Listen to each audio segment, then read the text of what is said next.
Welcome into episode 80 of the Level Flight podcast. My name is Connor.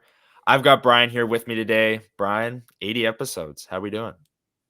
80. It's wild to me how quickly we're, bearing down on, episode 100 here. Yeah. Obviously it makes things a little bit easier when you're releasing 2 numbered episodes a week. So Yeah. we're picking up the pace a little, but the fact that we are 80% of the way there is just wild to me. And people are still listening to us.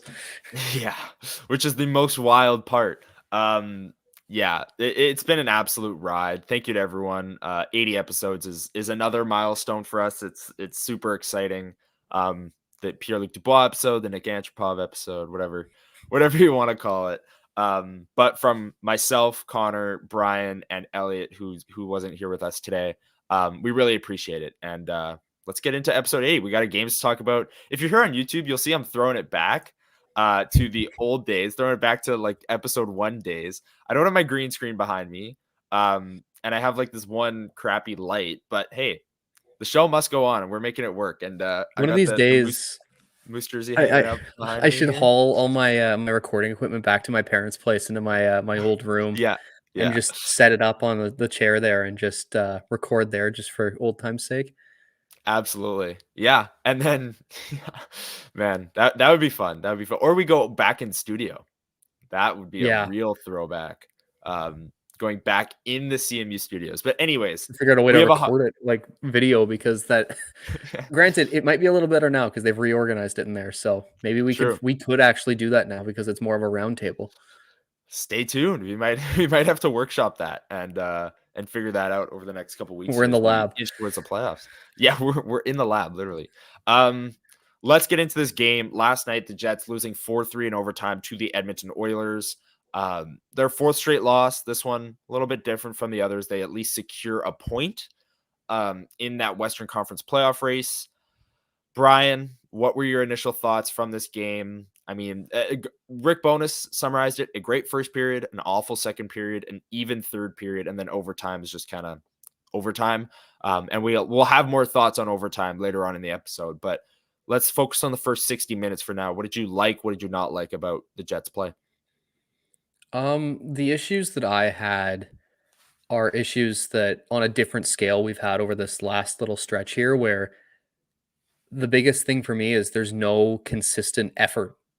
Like you see flashes of what made the team successful early in the season and during that very, powerful stretch from them where, they won 9 straight, they had points and 16 games or whatever. And it was that is what their speed, their ability to just fly around at 5-on-5.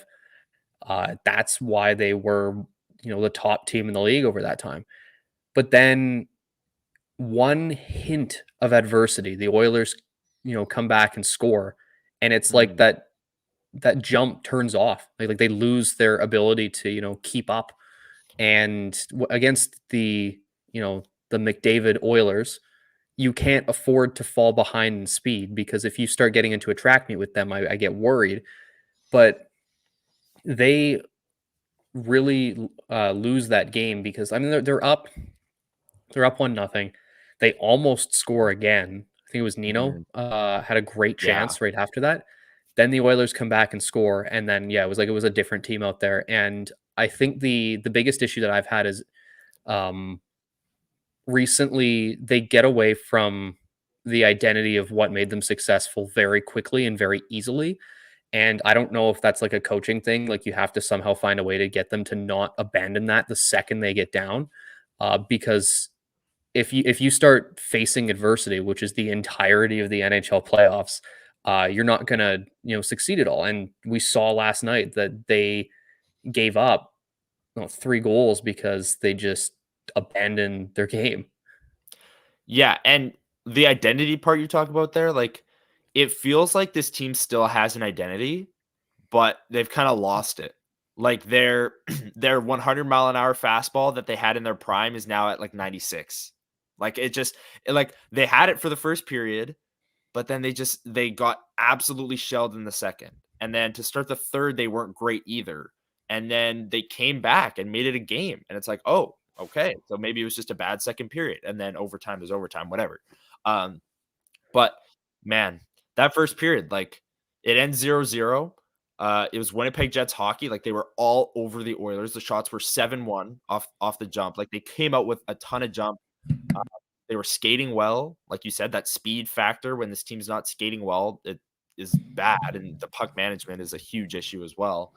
But this game very well could have been very different in a lot of ways. Connor Hellebuyck made an incredible save off Zach Hyman in the first period. He made 2 incredible saves on a breakaway against Evander Kane in the second period. And the other way, you brought up the Niederreiter chance. He thought he was hooked on that, but had a wide open net, kind of just lost the puck, got his stick lifted, hooked, whatever you want to call it. And then in the third period, the Jets tie the game 3-3.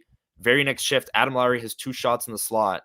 One, Skinner saves, he has the rebound, and Skinner makes an incredible glove save. That was like 20 seconds after the Monahan goal to tie it. Jets go up 4-3 there. Maybe it's a different game and they hold on and win it. But I think I said this in our Telegram chat after the game too. They've lost 4 straight, but all 4 of these losses, the first 2 especially against the Devils and Islanders, were just inexcusable. We know the Jets are much, much better than that.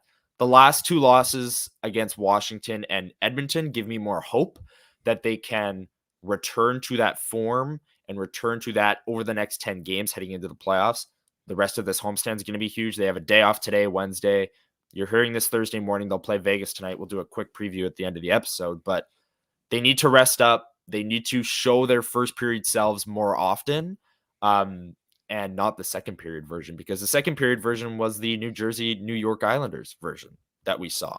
And it goes back to what I said. I think their identity at this point is a question mark, because they used to be this dominant forechecking team that suppressed chances better than anyone. And now they're a team that, yes, they're good on the forecheck, but they get killed in transition. And then they give up chances like no other and just hope Hellebuyck kind of bails them out. And that's not a recipe for success heading into the playoffs.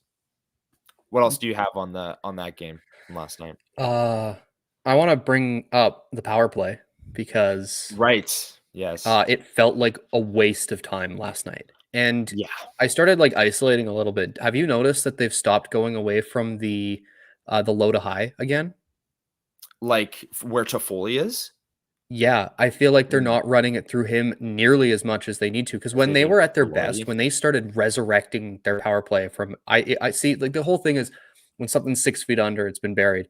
It was like 12, 13 feet below at that point, and Yeah. moving Velarde down there and starting to run things through him to get whoever they were playing moving up and down rather than just staying in the slot. That's what made it work again, and they Yeah. started actually recovering from being bottom half of the league. It felt as if they had fallen into the fact that they were running the umbrella again, and it was just passing it between Scheifele, Morrissey, Connor, and so on and so forth. And then the same thing where at least Ehlers moves around a little bit more on that second unit, same with Nemesnikov, but they all move around and then just pass it back up to Pionk. Like it's Yeah. stop running it through the defenseman when what was working for you was running it down near the slot. And the thing that really, really frustrated me was it felt like I was more concerned about the Oilers coming back on a shorthanded chance than the Jets actually scoring on that 4-minute power play. Like it Yeah. was a waste of 4 minutes.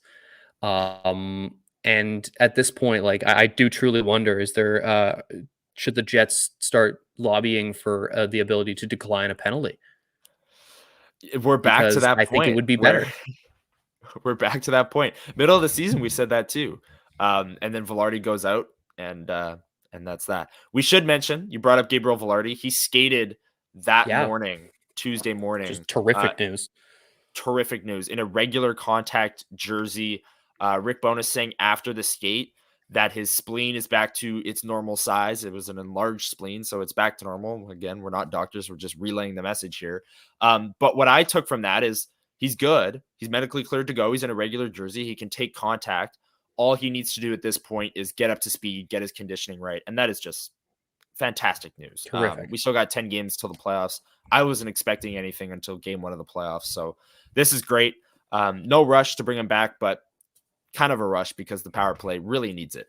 I asked Rick Bowness after the game about the power play because they had that 4-minute one. They had one with 2 minutes left when Dylan DeMello high sticked Adam Lowry, and they called it on Ryan Nugent Hopkins, which is just a gift, an absolute gift. And to me, it looked like there was no urgency. There was no plan. Once they got set up, I 100% agree with you. It was all perimeter play.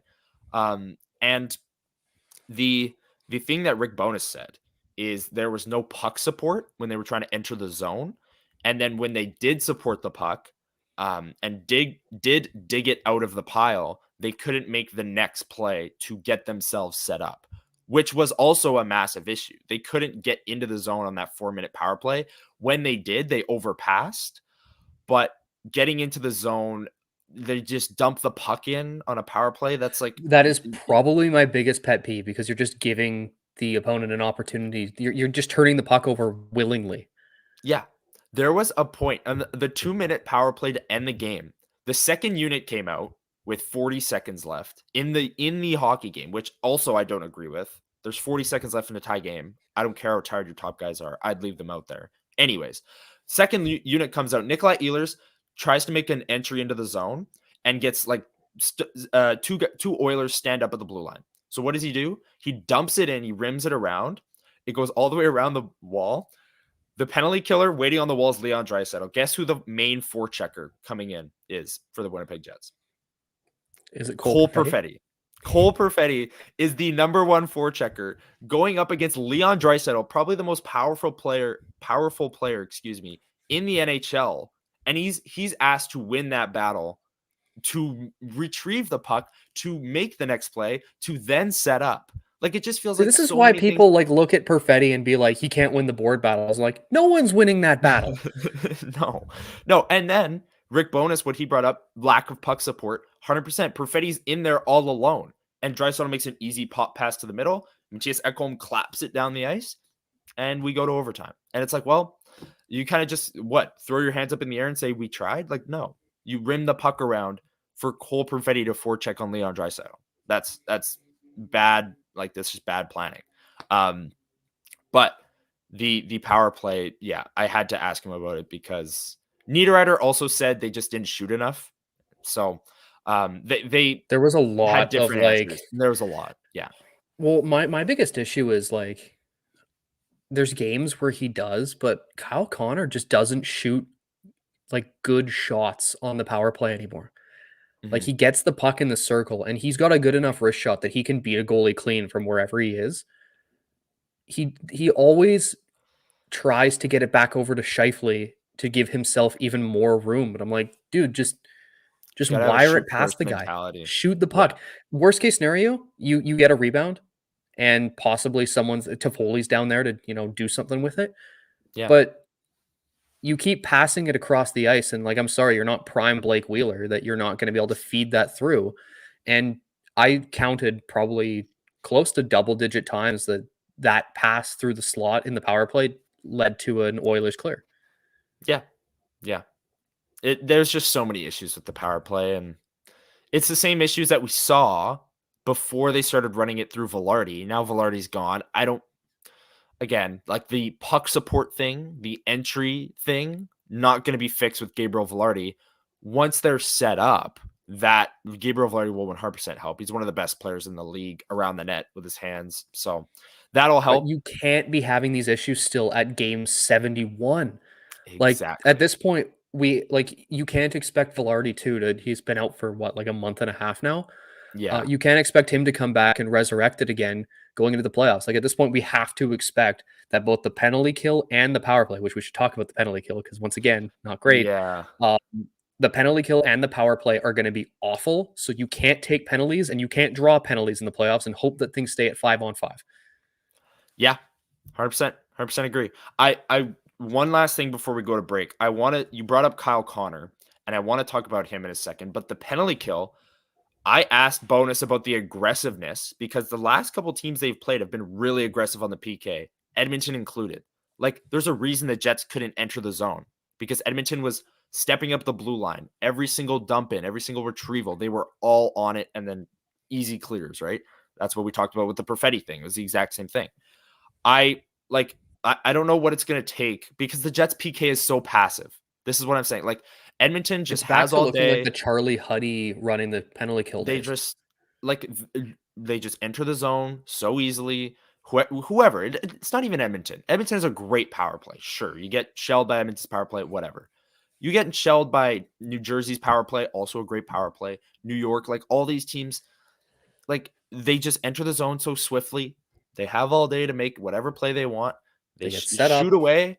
They shoot away. Yes, some shots get blocked. Hats off. That's one thing that Rick Bowness said earlier in the year. Need to block more shots. Okay, they block more shots. Connor Hellebuyck makes some saves. That's about it. It's to me, it's like, how do you see all these other teams completely take your power play out of the game with an incredibly aggressive penalty kill and then turn around and your penalty kill is passive and is getting shelled? I just I I don't get that. I asked Rick Bowness about it. He said they saw the aggressiveness coming, like obviously in their pre-scout and their video that they watched. Okay, But then you if I'm know being you know honest, how to defend it. Like, it didn't look like they saw the aggressiveness coming on the PK. no. It really didn't. It looked like they were shocked whenever there was a player on them. Last thing on Kyle Connor and Mark Scheifele. I had this take last night. They're still together. Elliot and I on Monday's episode or Tuesday's episode, sorry, talked about how we wanted to see new lines. The lines were exactly the same. And they didn't work. Like the lines got absolutely shelled. Connor, Scheifele, Iafallo generated one scoring chance at 5-on-5 the whole game. They lost the high danger chances Embarrassing. 4-0. Yeah, it was awful. Awful game from the top line. And we've made our thoughts very well documented on this podcast on we want Oilers on the top line because statistically, real goals, expected goals, whatever you want to look at, the Jets are a better team when Oilers is playing with Scheifele. It can be Oilers, Scheifele, Connor. Like Scheifele could still have his way if he plays with Connor. But my point is if Scheifele and Connor are going to stay together and Nikolai Ehlers is not their right winger, either Scheifele and Connor have to be much, much better. Like you need more out of your top guys, plain and simple, because they're not good enough right now. Or Gabriel Velarde is going to have to be like the second coming of Wayne Gretzky to save this line. Or they're going to have to put Nikolai Ehlers up there, which seems like the sensible fix, which they can do right now. But as it currently sits, Kyle Connor and Mark Scheifele aren't playing good enough. We haven't even talked about overtime yet. But at 5-on-5, they got absolutely shelled again. And in the third period, guess what? They threw Nemesnikov up there. Do we think Iafallo was the problem? I didn't think Absolutely so. not. like Iafallo, like whatever, he's in over his head. He's a bottom six player playing on the top line. But man, how long until they realize what the issue is? That Kyle Connor and Mark Scheifele are playing 20 minutes a night and getting shelled in their minutes.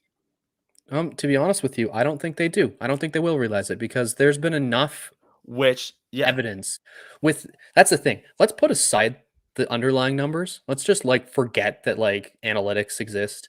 And like let's just look at the eye test because if you isolate on Kyle Connor, he does absolutely nothing when the puck is not on his stick. And the issue with that is if he's not doing anything with the puck not on his stick, he's not going to generate. That's the thing. Like I know the whole thing that everyone was saying was because Scheifele, like, and I think he said it in an interview. He likes that he knows where Connor's going to be. Right. Yeah, because he doesn't do anything.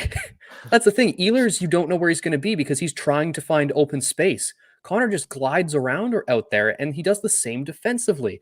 And we've seen Rick Bowness preach accountability all season long. But has Kyle Connor ever been demoted for his defensive efforts? Has Kyle Connor ever been demoted for turning the puck over and then not actually trying to get back? No, he hasn't. So that's why I think that we are going to see Connor and Scheifele and someone for the rest of the season. And I also think that we're not going to see Ehlers up there because for whatever reason, even if they're playing well, Bowness just demotes Ehlers for no particular reason, even when they start that way. Like I remember, I think it was it in Buffalo where they started Connor, Scheifele, Ehlers. They were great. Within one period after I think at that point they had outshot and outchanced the opponent by a lot. And within one period, he's like, I didn't like what I saw. I wanted to get flat up there. I'm like, Okay, but you're killing all offense. Like I love Vlad Nemesnikov. He has been an absolute fire for this team. He has been so great. Yeah. He's not a top line winger. He actually did okay as a second line center. He just couldn't win Yeah. faceoffs, but he's not your top line winger. You had your top line winger and you moved him away. So we're going to see Connor Scheifele Velarde for the rest of the season once he comes back. And it's going to get shelled because Connor Scheifele, Iafallo, Connor Scheifele, Velarde are the two worst lines the Jets have iced all season who have played more than 130 minutes. Yep. And yeah, like this like where I'm at right now, the Jets have lost 4 straight games, and they're clearly molding a lineup for the playoffs. What they want to do in the playoffs is Connor Scheifele Velarde, like you said, Ehlers Monahan Toffoli, third line stays the same, fourth line, whoever. Baron Nemeskov, Iafallo, Perfetti, pick 3. Boom. Pick 3 out of a hat. Off you go. That is cool. If you want to run that in the playoffs, sure, you're going to lose to Dallas. But if you want to end this losing streak, you need to give Connor Scheifele a quality winger. Like because it's not working. They've lost 4 straight games. And then in the third period of a tie game, they throw Nemesnikov up there with Connor Scheifele. Is that like the nuclear break glass option? Like, no, throw Toffoli up there. Switch up the lines. I just why don't... are you getting Toffoli at the deadline if you're not going to move him up? And like switch things. Toffoli and Monahan have played together the whole time while they're here. If you want to do that, Like yeah, we get it. whatever, They know each other, but that's not the be all end all. It just feels like they're so stubborn on having that lineup that I just mentioned work for the playoffs. And like that's what we're running, whether it works or not. That's going to what it cost them feels the like. playoff series. It might if they don't figure it out. And but before we go to break, I want to mention too, if they don't figure it out, that is such a key thing that you just said there. At this point, I'm not even worried about the playoffs yet because I'm concerned as to where they're going into it. After last night's, even though they got the point, they are only 4 points up on the Nashville Predators now. Yeah. Yeah. Something about, objects in mirror closer than they appear. Like it's the whole like joke about that, but it's true because I feel like for the longest time I honestly feel like the Jets felt a sense of security because they're like, oh, we're locked into a division spot, we're fine. We're going to play one of these teams eventually if it's the first round, whatever. But if we get a top 3 spot, we're safer. I don't think that's a guarantee anymore. But and they Nashville got Vegas last on night, Thursday. Yeah, Nashville last night, we're down 3-0 and 4-1 against Vegas. They were down 3-0 after 1 period, and they came back and won 5-4 in overtime. Unreal. They're man. finding ways to win, February and they are 15th. closing the gap and fast. Yeah, and Rick Bowness said all the right things, basically saying like, "Hey, we haven't done anything yet. This team shouldn't be complacent," because he was asked about what you just said, like the complacency setting in on this team being a top 3 seed, whatever. But man, you could say that, but the actions just aren't there. Yep. We'll see what happens. We're gonna preview this Vegas game on Thursday, and we'll have more thoughts. And we're gonna introduce a new segment after the break. So stick with us. After a word from DraftKings, we will be right back for our new segment, Fame or Shame.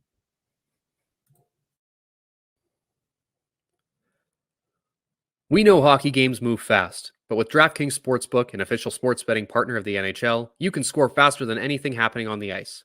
This week, new customers can bet $5 and get $200 instantly in bonus bets. Download the DraftKings Sportsbook app with code THPN. New customers bet $5 on the NHL and get $200 instantly in bonus bets. Only on DraftKings Sportsbook with code THPN. The crown is yours.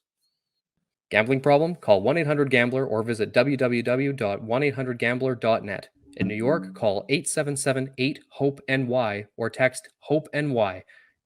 In Connecticut, help is available for problem gambling. Call 888-789-777 or visit ccpg.org. Please play responsibly. On behalf of Boot Hill Casino and Resort in Kansas, licensee partner Golden Nugget Lake Charles. 21 plus, age varies by jurisdiction, void in Ontario. Bonus bets expire 168 hours after issuance. See dkng.com/hockey for eligibility and deposit restrictions, terms, and responsible gaming resources. NHL and the NHL Shield are registered trademarks of the National Hockey League. Copyright NHL 2024, all rights reserved.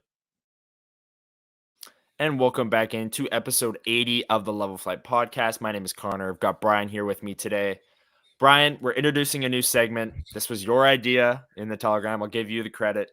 Fame or shame? We've picked 3 topics today. Will you give them the fame they deserve, or, as you said, shame them into oblivion? These can be anything Without Jets mercy. related. Without mercy. Yes, I forgot that part. These can be anything. These can be lineup decisions. These can be plays in a game. These can be certain players, whether their stock is rising or falling. I'll throw the first one to you here. Logan Stanley was in the lineup for Dylan Sandberg last night against the Edmonton Oilers. We'll talk about how it worked out, but that decision alone, fame or shame? I'm hitting it with the first ever shame on this First segment. ever. You can talk all you want about how there was, impact moments from Logan Stanley, and he's been solid this year. I don't care how solid he's been this year. You don't take Dylan Sandberg out, who has been arguably the most stable defender outside of Morrissey DeMello. Like, he has been outstanding this season.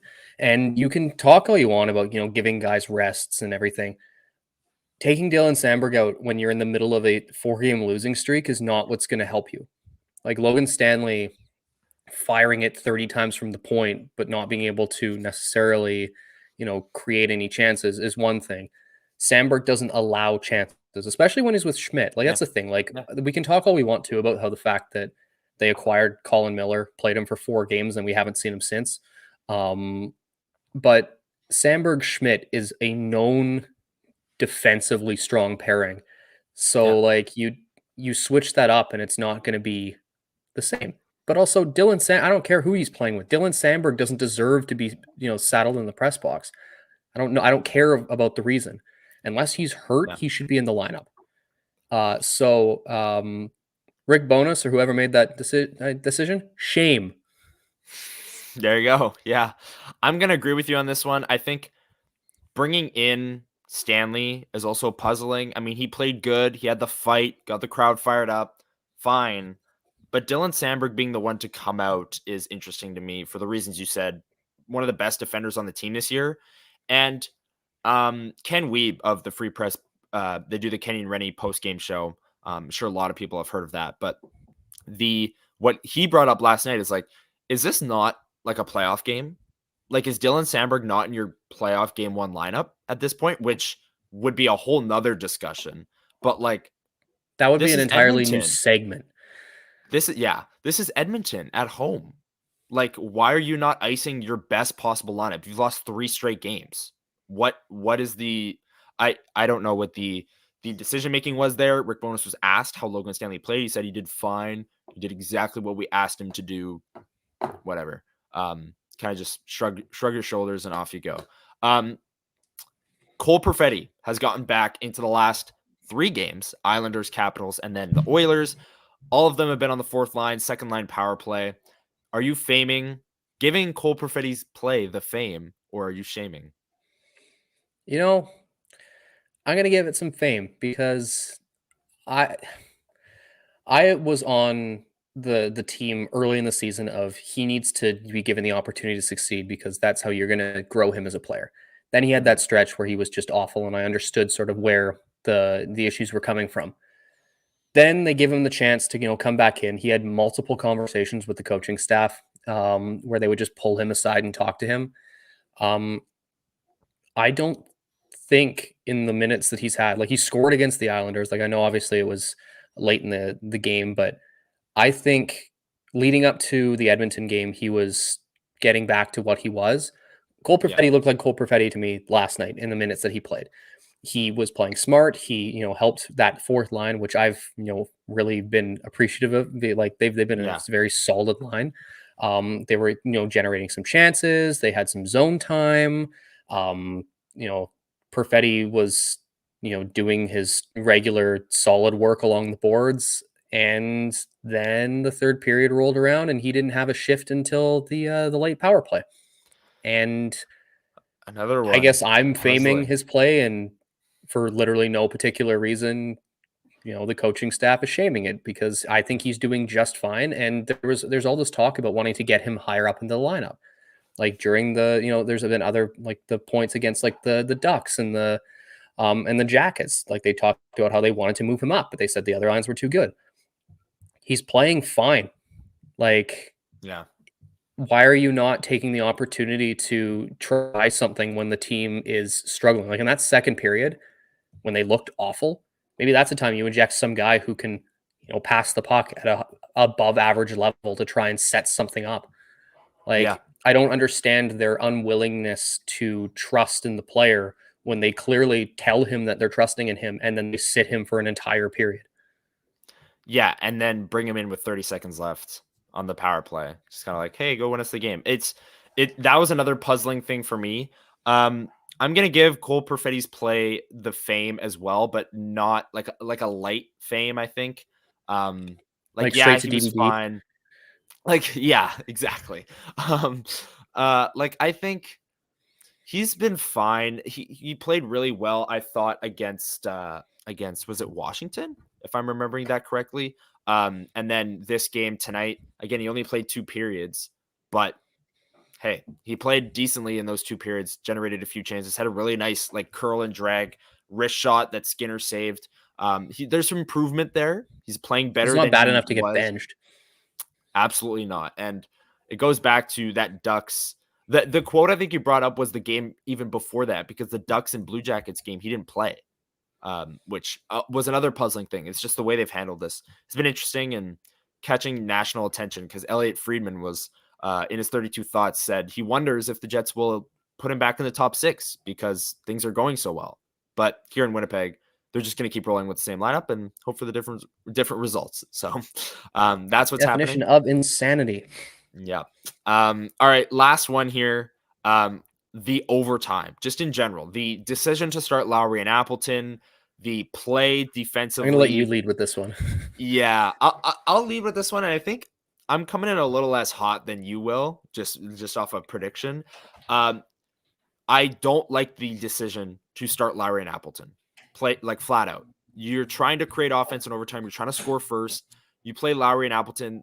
That doesn't necessarily do that. That doesn't achieve the highest chance to score first. Maybe it does by some small sample size analytics, but I think what Rick Bowness set out to do worked. Like what he wanted to do was have Lowry and Appleton out there, possess the puck, make sure McDavid and Draisaitl were tired and they didn't touch the puck, and then get Connor and Scheifele on over the boards and have them go against a tired group and then have the best chance to succeed. It's like kicking off to start the game, but then you get the ball back in the second half. Like that's the attempt. I don't agree with it, but it worked. So I'm shaming it because I don't like the idea, but it didn't like I'm not as hot on it because it worked. And I know you're not just supposed to look at the results, you're supposed to look at the process. And I disagree with it. But I don't know. I that's where I'm at with that. The play, the Zach Hyman overtime winner is like completely in the shame category because Kyle Connor sells out on a net drive and then has the puck or goes to make a play with the puck in the corner, throws it right up the middle to Nugent Hopkins. He comes down. Draisaitl gets a change off. Zach Hyman jumps on. They do like a switch.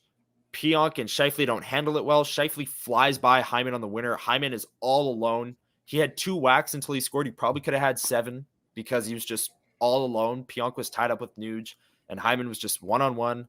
He's got 50 And goals, Kyle Connor was 51. gliding past. Kyle Connor was gliding back, and he's got 51 goals this year for a reason, scoring goals in that area. So the overtime decision to start Lowry and Appleton, lightly shame. The play to win it is a heavily shame because I didn't like that at all. Where are you at? Yeah. I mean, I've never been a huge proponent of the whole start Lowry because, I mean, I understand that, like, during the game they were playing against each other. But when you Yeah. give McDavid open ice, I don't necessarily think that matters anymore because Yeah. he's got the foot speed to blow past anyone else on the ice who's not your fastest player. So Yeah. I think, yeah, I'm with you with the light shame there because, like, ultimately it did work. Hindsight's 2020. The And Josh process, though, I don't Morrissey was the necessarily. reason it Yes. worked, to be honest. He made so many defensive plays and had the puck the whole time. But yes, keep going. And then we get to the play. And I am shaming all three of them on the ice individually, where if you're going to sell out on a play, you cannot, under any circumstances, just throw that puck away, because it's up to you, if you're selling out, to make sure that play stays alive so other guys can get into the play.